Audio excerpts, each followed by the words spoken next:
C'est une équipe, de toute façon, c'est son modus operandi cette saison. Elle n'est pas là pour la note artistique, tout simplement.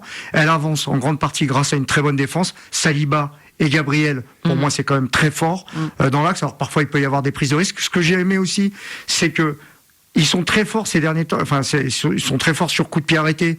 Au final, là, pour le coup, ils ont pas scoré de cette manière-là. Et j'ai bien aimé, en fait, le fait que parce que moi j'en ai marre des prises de risque inconsidérées des gardiens, et je trouve qu'Arsenal, ils sont en train de rompre avec le truc de relancer toujours court.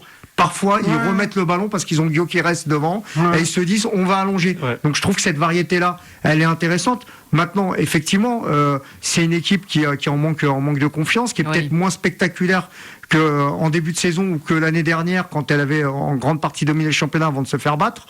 Mais elle avance, c'est tout simplement ça. Et on a vu des équipes gagner la Ligue des Champions. Je dirais pas qu'elle est minimaliste, mais en étant tout simplement réaliste. Voilà, c'est une équipe réaliste. Réaliste, mais on reconnaît quand même pas l'équipe qui avait mis 3-1 au Bayern chez eux en début de saison. 4-0 à l'Atlético. Exactement, 4-0 et c'était joué. En début de saison, c'est pas pareil. En début de saison, il y avait on se comporte différemment. Ouais, on parle d'Arsenal. En début de saison, pas pareil. Il y avait un rayonnement assez intéressant de Odegaard qui s'est éteint progressivement, alors que lui, c'est l'étincelle de jeu à la base de jeu d'Arsenal. Il s'est éteint, donc c'est éteint. Il y avait aussi un bon Bukayo Saka.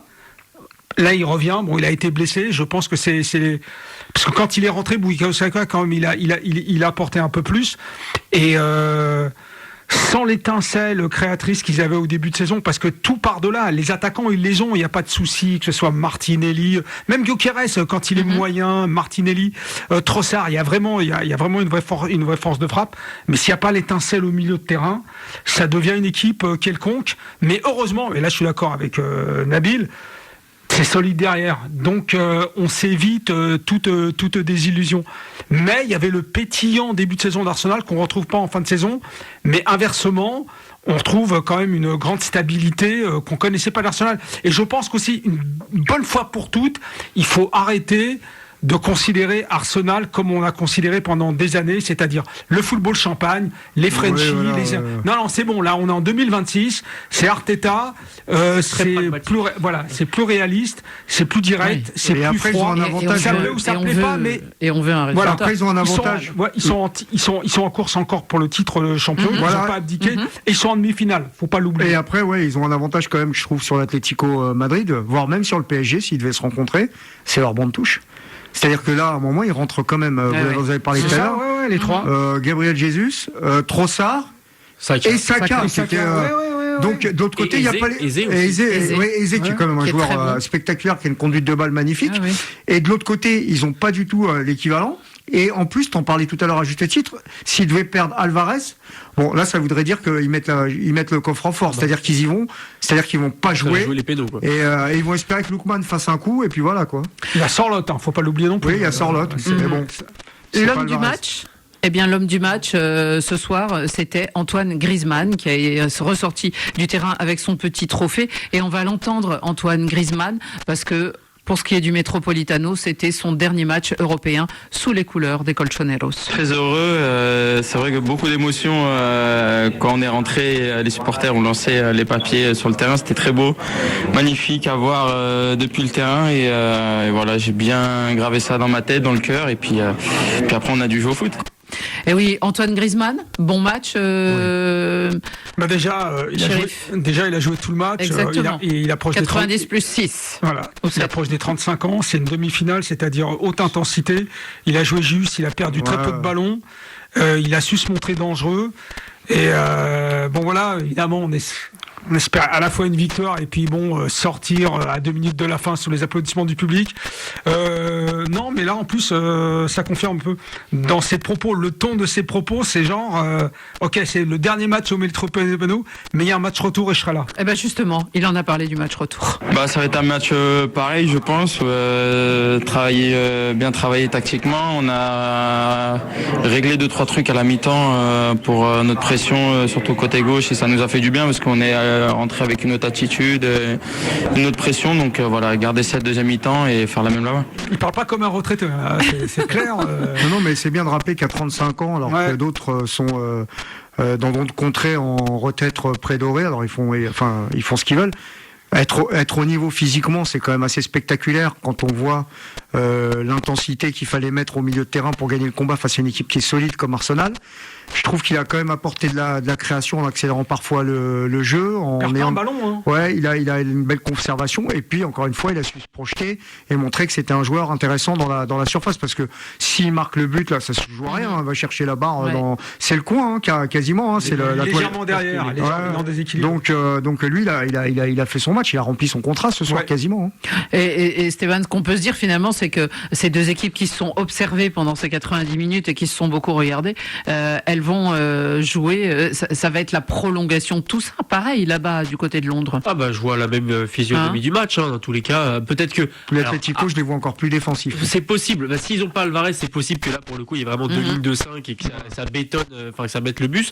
Après, Arsenal, j'ose espérer que devant leur public, ils vont essayer d'emballer un peu la rencontre. Faudra voir le retour en forme un peu de Saka notamment. Exactement, ouais, j'imagine qu'il jouera Ouais, sûrement le ce match, week-end. Il va prendre un peu Il le joue rythme en première au ligue. cours du week-end. Parce qu'il y a Madueke qui a apporté en première mi-temps. Oui. Madueke que j'aime bien, qui est assez Oui. délié, mais qui fait pas de stats, mais qui est un beau joueur. Et puis tu as raison Qui a des beaux de gestes, parler de Eze, qui est aussi un beau joueur. Donc c'est-à-dire ils ont quand même c'est une équipe qui est quand même plus profonde, Arsenal. Et pour revenir juste terminer sur Griezmann, ce qui va manquer au football européen, je trouve, c'est il a tellement une intelligence de jeu, il sait toujours se Entre les placer lignes. entre les lignes, c'est savoir super créer fort. la brèche au bon Super moment, casser, justement, il casse les lignes également lui sur ses passes, il arrive super bien à combiner avec Alvarez, et ça c'est quelque chose, enfin c'est vraiment ce talent-là, c'était unique chez lui et dans le football européen, je trouve, et donc il manquera, je pense, quand il partira aux États-Unis. Un petit mot, Chérif, sur Oblak. On l'a retrouvé dans les buts en fait ce soir, parce que il n'avait pas fait tous les Pas eu matchs. trop d'occasions franches. Oblak, Coquet, Simeone. On a grandi avec eux, on a vieilli avec eux, on va mourir avec eux. En fait, j'ai l'impression que toujours là, et ils sont toujours compétitifs. Ouais. Coquet, j'ai grandi avec lui, quoi. Il était là il y a 15 ans, il est encore là. Et Oblak, c'est pareil. Et Oblak fait son match. Il rassure la défense. Bah, il va avoir En tout du cas, il boulot au rassure retour, plus quoi. que Musso. Au retour, il va y avoir du boulot, notamment sur coup de pied arrêté. Ça peut être une des clés de ce match, parce que si Arsenal domine, ils vont avoir des corners. Et on connaît leur science, notamment avec Gabriel. Donc ça reste quand même ouvert, parce que l'Atlético, ils savent aussi subir. Et ils ont déjà gagné des matchs comme ça, quoi, en n'étant pas le favori, en subissant. Face à Barcelone, au match aller, ils gagnent. Oui, puis ils ont un peu la barricade de l'arbitrage aussi. Vous savez que déjà le tour d'avant contre le Barça, je trouvais que ça retombait de leur côté. Et là, c'est un petit peu aussi retombé de leur côté. Donc des fois, ça joue la réussite aussi. Ouais. Je suis pas certain à 100% que l'Atlético On va pas jouer du tout. Non, parce que comme ce soir, il commence avec 4 joueurs offensifs, donc il y avait vraiment la volonté de faire la différence. Et ils avaient gagné au Barça. Bon, alors évidemment, ils n'ont pas eu 15. Bon, je suis d'accord, ils n'ont pas eu 15 000 occasions, mais là déjà Puis ils ont fini 2 fois 11 contre 10, quoi, surtout, l'Atlético quoi. est assuré de jouer la Ligue des Champions. 4e, ils seront pas rejoints. C'est vrai, t'as raison.